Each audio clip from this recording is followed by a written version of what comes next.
Welcome to the Windows Computer and Technology channel, and some of you might remember if you've searched for any problems for Windows or any Microsoft products, you probably got into pages that are Microsoft Answers. And the URL at the top of the web page always starts by answers.microsoft.com. And so that was one of the forums where you get possible answers for common problems within Windows and hardware and so on. And it was unique in its way because it was really kind of all generally mixed in with Microsoft services and products. And there's a lot of forums in Microsoft about problems, about different products, and it's been very, very complex when you try to search for things. So Microsoft is retiring Answers, but it is still keeping all the answers there.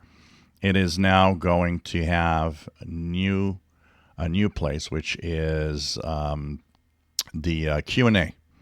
So questions and answers.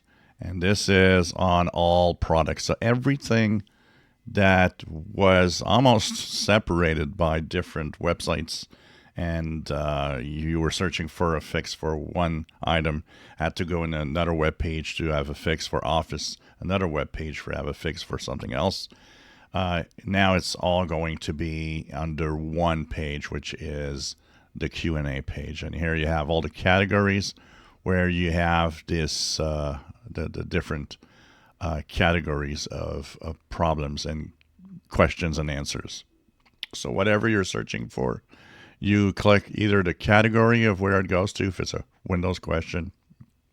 For home user, for example, Windows for Home.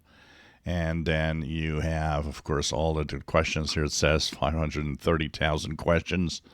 And, of course, there's all sorts of questions and answers. All the answers that were in the previous website are here.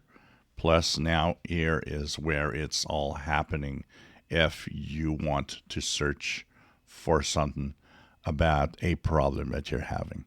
So this is the new place where all of it is happening.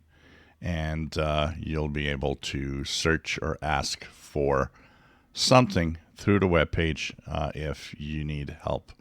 Or if you have a question, anything, you can click the Ask a Question button and you just write whatever you want to write as you're searching, and as much details as possible. And you'll have, once you answer that, post your question, you can post, but you can also search for answers that have these same questions. So kind of all in the same place now to make it simpler. I'll share the link in the description below. If you enjoy my videos, please subscribe, give us thumbs up. Thank you for watching.